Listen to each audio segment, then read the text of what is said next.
The book of Acts in the New Testament tells the story of the first generation of Christians and the extraordinary missionary push across the Roman-occupied Mediterranean. At the end of the book, we are told that the Apostle Paul remained imprisoned in Rome, preaching the gospel of Christ to all who would hear him and strengthening the young church there.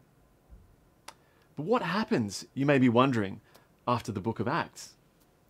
That's precisely what we're considering in our first topic, in which we chart the history of the early church up to around AD 150, which historians often call the sub-apostolic age.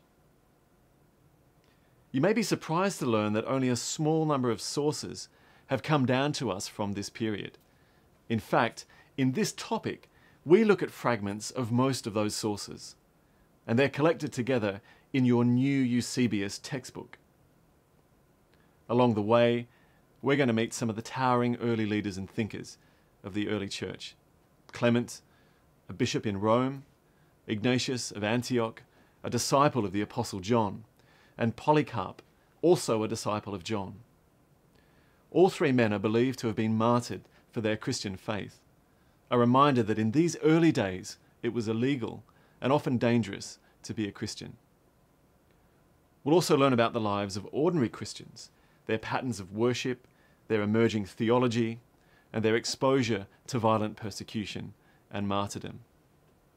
We'll see how Christians were viewed by prominent pagan Romans and Jews, such as the writers Tacitus, Pliny, the Emperor Trajan, and Josephus.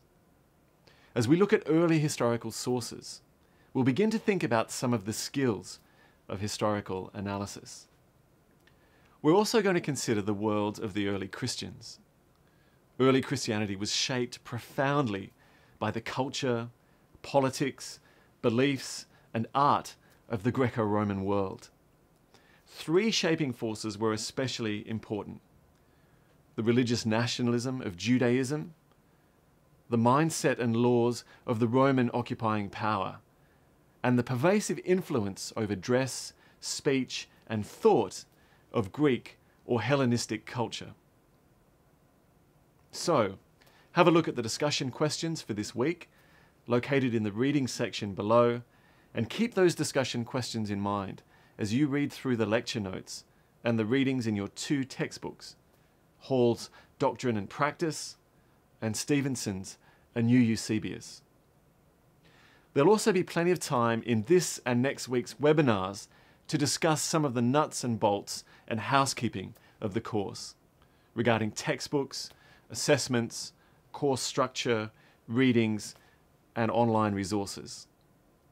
So do make sure you come along to the webinar, either on campus at St Mark's in Canberra or online, or if you can't make the webinar at the set time, be sure to watch the recording, which you can access in the webinar section below. And please introduce yourself on the forum if you haven't already done so, and share with us your discoveries and insights. Finally, please get in touch with me if you have any questions or concerns. I look forward to meeting you online.